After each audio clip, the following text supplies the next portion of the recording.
नमस्कार। ओडिया डिजिटल शिक्षा को आपण मानक स्वागत करुच्ची। मो देह खराब जो मु बहुत दिन है वीडियो पकई पार नी तो एबेटू रेगुलर आपण मानक रील्स पड़ो आपण मैंने सब्सक्राइब करंतु। बहुत इंपोर्टाट वीडियो आपण मानक दि जाव। एबे गोटे नुआ इंपोर्टाट वीडियो नहीं कि आसी जोटा कि आपण मानकर +2 एवं +3 पिला मानक पई ओडिशा सरकार स्कॉलरशिप पोर्टल रे पोस्ट मैट्रिक स्कॉलरशिप आज आरंभ होइछि। यह 30 दिन धरी चलिबो। सब वर्ष भली ए वर्ष मध्य सही स्कॉलरशिप पड़ियो किंतु किछि परिवर्तन अछि आपण मानक कहि रखुछि।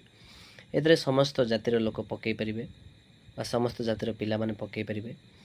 हाँ एति गाइडलाइन अच्छी। आर वर्ष थिला 45% मार्क एथरक ताहा बढ़े कि 50% करा जाइछि। जो माने 50% मार्क रखिथिबे से माने ये स्कॉलरशिप पकई परिबे एवं निज फैमिली रो इनकम 2.5 लाख तळकू थिबा आवश्यक।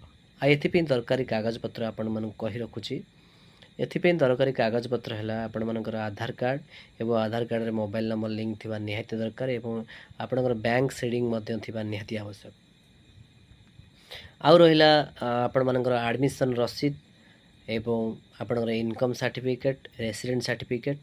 हाँ इनकम रेसिडेंट कास्ट आपणकर पुराणा हेले चलिबो। इनकम रेसिडेंट सब भी जो ईयर चलथिबो से ईयर रही थिबा दरकार। एटा 25-26 चलछि। आपणकर इनकम रेसिडेंट मते 25-26 रही थिबा दरकार नहले रिजेक्ट हबो। आपण मानकर आपण माने मने रखंतु। बहुत मु देखिछि पिला माने बहुत पुराणा रेसिडेंट इनकम रे पकई दियंती किंतु ताहा रिजेक्ट हबार संभावना ए वर्ष फाइनल। हाँ आउ रहिला कोन ना ए वर्ष आपणकर स्कॉलरशिप रेट बढ़ियार अछि।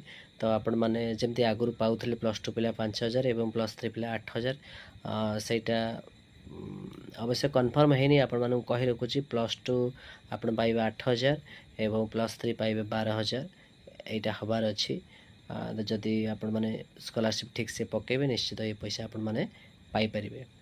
धन्यवाद। जदि आपण माने सब्सक्राइब करना ए बेले भल भल न्यूज जानिया पे आपण माने सब्सक्राइब करंतु एवं आपण माने बेल बटन को भी दबाई दिंतु कहीं आपण माने संपूर्ण वीडियो आपण आगुआ पाइबे।